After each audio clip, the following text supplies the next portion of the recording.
When I arrived in this city about 9 years ago, I didn't have a smartphone. And I remember getting on the metro, on the buses, and of course everybody was looking at their smartphone. And in fact I was subject to quite some ridicule for having a tiny little Nokia phone. Obviously things have changed, and it wasn't long before I had to get a smartphone. I live in a place where it's absolutely vital for banking, for accessing services, for showing your personal identification, and even just so out buying a metro ticket, everything has to be done through the phone. So, I got one, and there's nothing unusual about seeing people, I suppose, staring at their phones pretty much all the time. It started off on the buses, I remember, and now it's spread to every walk of life. But I was in the park the other day, and I noticed as I cycled through that everybody was on their phone. And I mean everybody. I don't know whether this was an exception, but I guess there were about a dozen people as I cycled through it. Now, what interested me was the fact that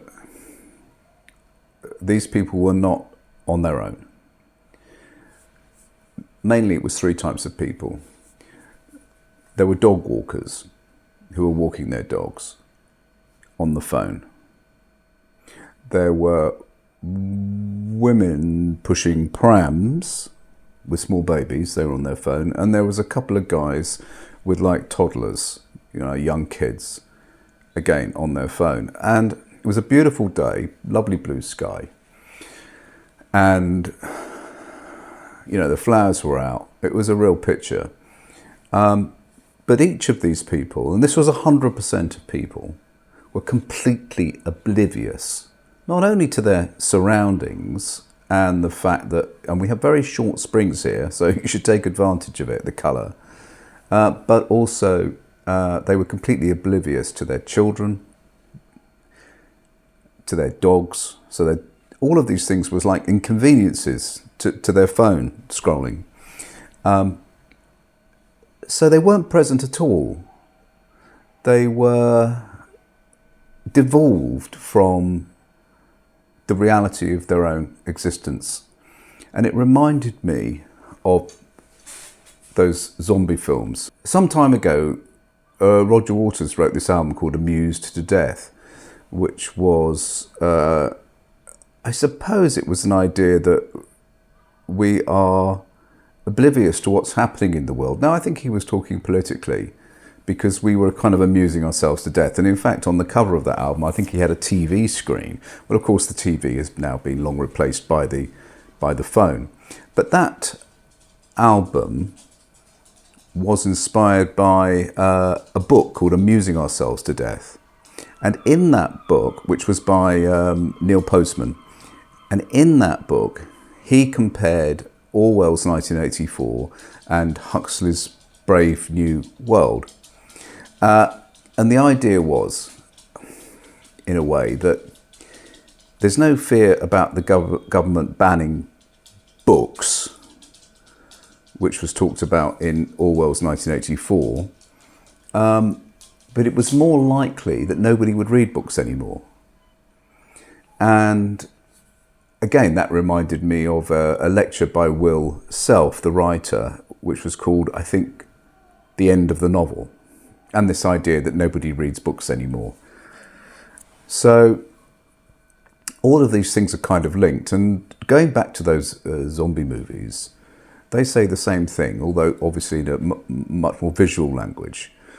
I mean, Dawn of the Dead was about kind of consumerism, literally consuming us as individuals, and so that we were completely oblivious to any kind of reality outside of that.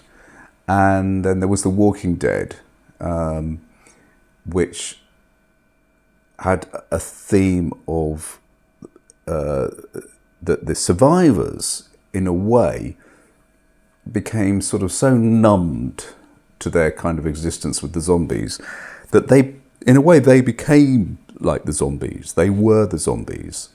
And the zombies were us. I think that was George A. Romero who said that. Most of us, it seems, and I'm not immune to this, my family are not immune to this, we've become the Walking Dead. It's happened. I don't know what the statistics are, but I think that younger people are spending up to 9 hours a day easily on the phone, checking their phone over 100 times a day. We know these kind of statistics, and there's been attempts to sort of ban the smartphone from schools. That's happened in 2 or 3 European countries, including in France. And at the same time, in opposition to that, in Estonia, they've actually tried to embrace the phone in schools, because Estonia, which is a very forward-looking, digitalised country, recognises the fact that that it's only through digitalisation and through AI and the training of young people in AI that the country will survive into the future. So if you don't like what's happening now, it's going to get far, far worse. And in fact, this has happened in South Korea as well, where they have a policy called Untact, which is actually an economic policy of sorts, which dictates that that there is a drive towards less and less human contact. It's actually a government stance that that the less people contact each other, the faster the economy will grow. So they're getting to the point now where you can actually navigate yourself through the world for most of your life without ever actually seeing another person. It doesn't matter whether it's in business or you're shopping or you're trying to access any services. So, you know, that's the way it's going. And if you're thinking that there's any way back from this, then I'm afraid you're going to be a bit disappointed. I mean, I will talk about Nick Land and his accelerationism, which is the idea that the only way to stop this is to actually encourage it until the whole thing blows up in our faces, one way or the other, either, you know, through some kind of Armageddon, or it could be through brain atrophy, actually. And then basically, once everything's fucked up, we can just start again. But that's a rather depressing outlook. But, you know, one of the most popular programs, of course, on Netflix is Black Mirror. And every time I watch an episode of Black Mirror, you kind of think it's already happened. It's like he's like 6 weeks ahead of what's actually happening. You watch this stuff and you think, like in that, there was one of his episodes called 15 Million Merits, which was, I think, in the first series, you know, where the whole world, the guy's world is just, his entire room is just screens, and there's a kind of techno-fascism going on, and you kind of think, well, we're nearly all already there. Some of this has its roots, some of these ideas have their roots in sort of contemporary philosophy. There's this guy, Debord's book, Society of the Spectacle, which was from 1967, and that was a sort of critical philosophical work which looked at how modern society has shifted from sort of direct, authentic experience to a kind of mediated, image-based life.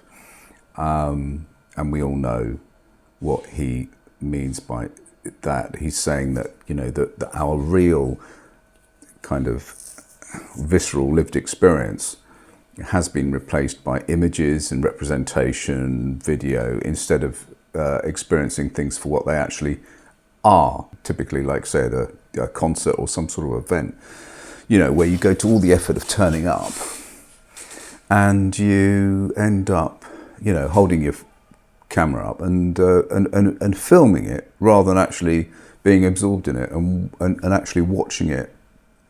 And you think, well, you know, you're not going to get any other chance to watch it. You're there, you know, the band come on, and you think, well, this is my chance to watch it.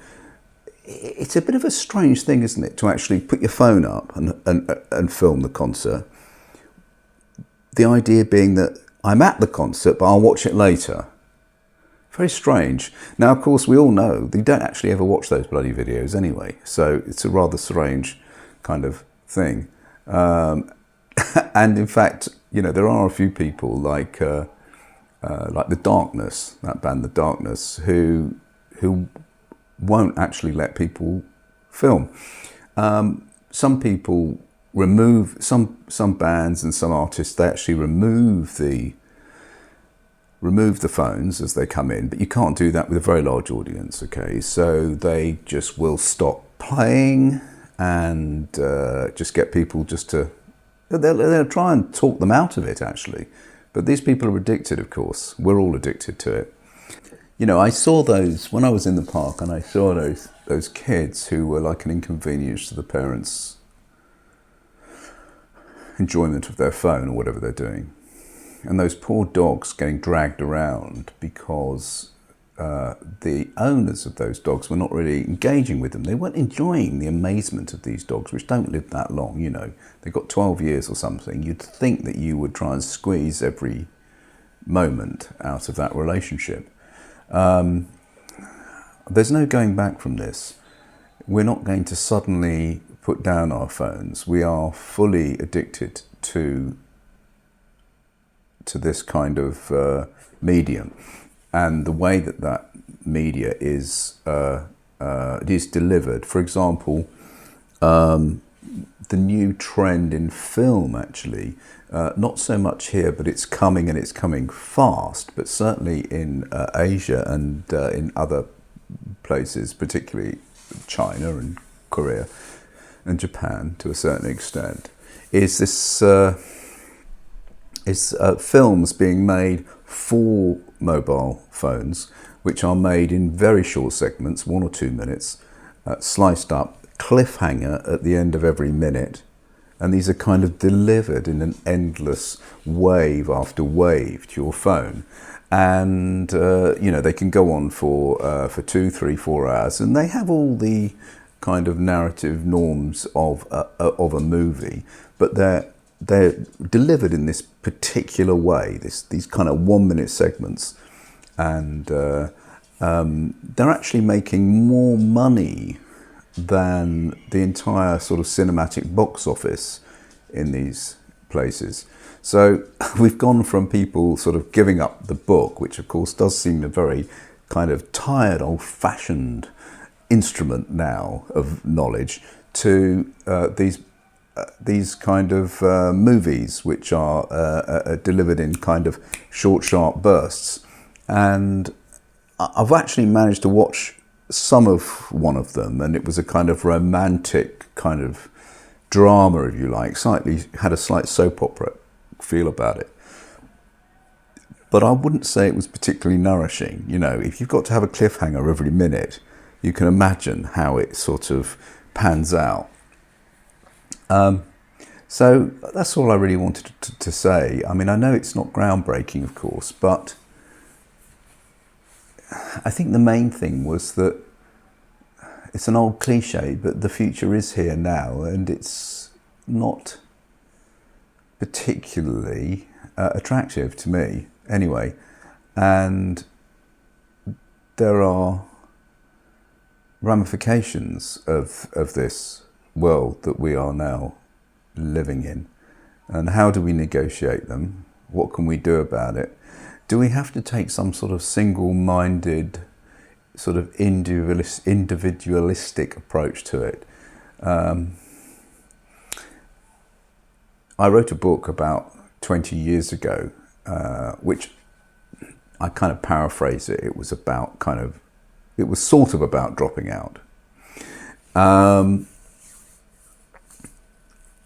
But that was in a time, certainly in the 80s, 90s, where you just about could kind of drop out. Certainly in the 70s and 80s, it was possible.